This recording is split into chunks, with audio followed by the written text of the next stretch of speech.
All right, ratio, let's get into it. So first you want to dip your brush into your liquid. You want to get it nice and saturated, and then you're going to just take off the drippage. When you're trying to do a large bead, you see it here, I'm just taking off the little drip that comes with it before I dip it into my powder. Then I'm gonna bounce my brush into that powder, and boom, I have a large acrylic bead. Nice pearl round around the edges, and once I lay it down, it's not going anywhere. If it was a nail, I'll be able to mold it.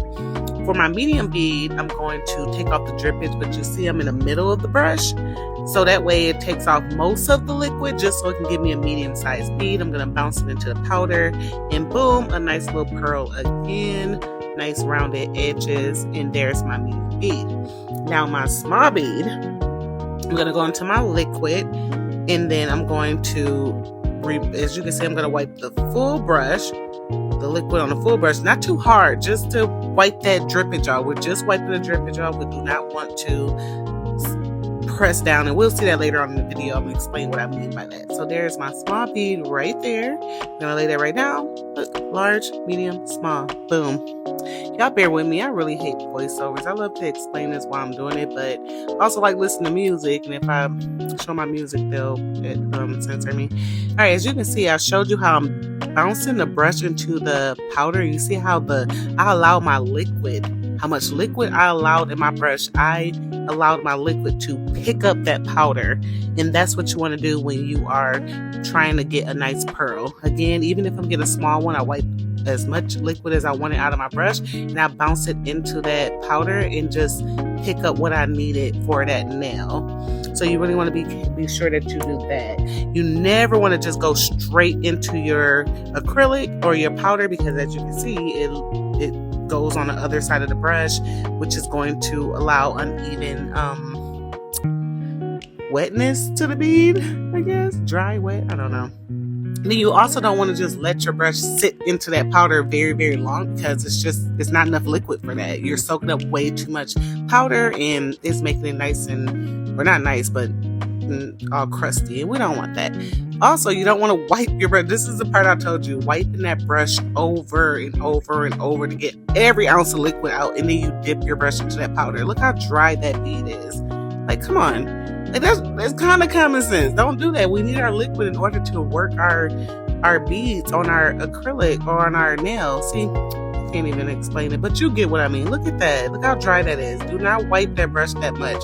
You're only wiping off that drippage when you're doing it. Because look when I lay that bead down, that's not going to go anywhere. That's going to polymerize really, really fast, and it's crusty on the outside. It's a lot. So as you can see, I'm using the very hardest part of my brush to even bring that down. So, sometimes things happen. You take too much liquid out.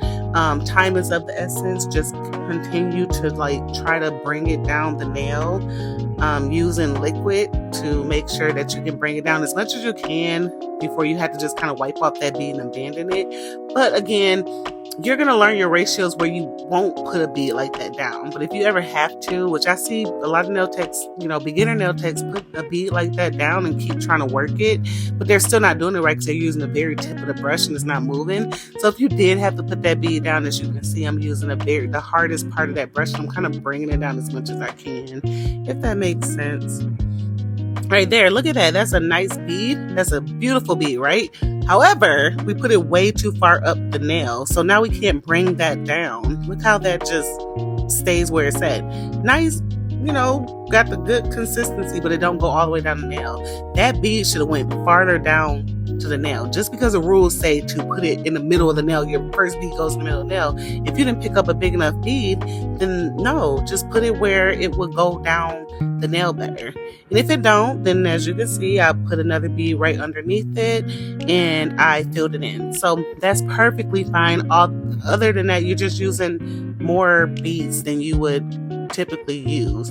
It could work, but if I had that small bead, that first one I did, I would have put it where I put that second bead at. That's where I would have started my nail that way instead. So that's just a tip I see a lot of that's just a thing I see a lot of beginner nail techs make, that type of mistake. And it's not a huge mistake, it's just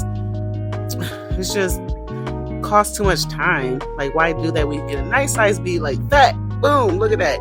We're going to put it right above that because we're going to be sure that our beads transition into one another. So that's why I said don't use a really small bead if it's not going to reach the end, or using a really small bead and putting it way above the previous bead, because then you're going to have a bunch of lumps and bumps. You're going to have to continue to keep grabbing beads and fill it in. You're going to have to keep doing that, and this just get frustrating. So I don't want you to have to do that. So again, I'm going to finish this nail because we followed through, right? We followed through.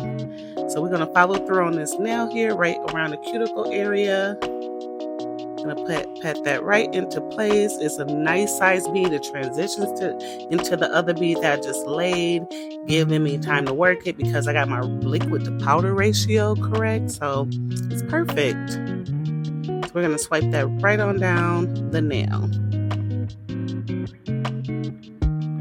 All right, I had to come back. I had to leave, come back. But bringing that right down the nail, you can still fix a nail. You really, really can. But of course, as you know, we try to grow and learn, we want to make sure that we cut out a lot of things that's going to take a whole bunch of time, and not placing beads where they belong. That's going to take a whole bunch of time. And it's going to frustrate you and make you feel like you're not doing nails correctly. And this is not that it's not correct.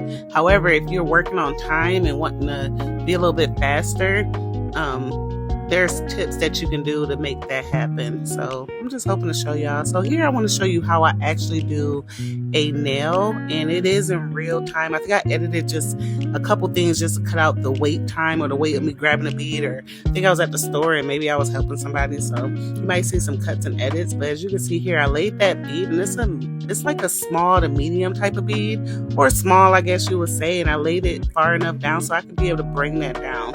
As you can see, I'm taking my brush and I'm lightly walking that bead down the nail. I want to make sure I get it all the way to the end. That's going to save a lot of time on the nail. And I think on this one, I think I did this for a different video of like talking about transitions, and I think I used quite a few more beads than I usually would. But either way, we want to be sure that our transitions are correct. That's just the most important thing right now. Then we can worry about how many beads we use. We do a 1 bead method, 2 bead method, 3 bead, whichever one. And as you can see right here, I put that bead right above the previous bead, and I'm blending it in, transitioning it into the other bead. It's eliminating lumps and bumps. It's making my foundation really nice and smooth. And the biggest thing is I'm taking my time, but that's how you do it. And then we're going to lay our other bead. This is not going to be the cuticle bead because, again, like I said, this was a video that really hit on transitions, and I thought I would use the full video for a more in-depth video. So they're going to see me grab a medium bead. Sorry, y'all. I've been doing this video thing at home on the weekend, so I've been drinking a little bit. All right. Anyway, you're going to take that medium bead. You're going to put it right above the previous bead again, and you see I'm patting it into place before I even start swiping it down. I do that for 2 reasons. One reason, I don't want to start swiping right away because the bead is still kind of wet, so if I start swiping it right away, I'm just going to flatten that nail. I want to be sure to lay that bead down, pat it into place a little bit just to make sure I try to build my apex, and then I'm going to start swiping it down. So that's why I do that, and I leave it into place a little bit. Now, the cuticle bead, a lot of people have issues. What I always tell people, do not set the cuticle bead directly at the cuticle. It is so important. That's why I set it like that. It is very important. You want to take your brush, and as you can see, I'm kind of pushing it up into the cuticle as far as I want it to go, but I'm patting it as well to kind of dry that bead up or soak up some of that liquid so it's not runny, because if it's runny, it's going to fall right into that cuticle area, and it's going to cause flooding.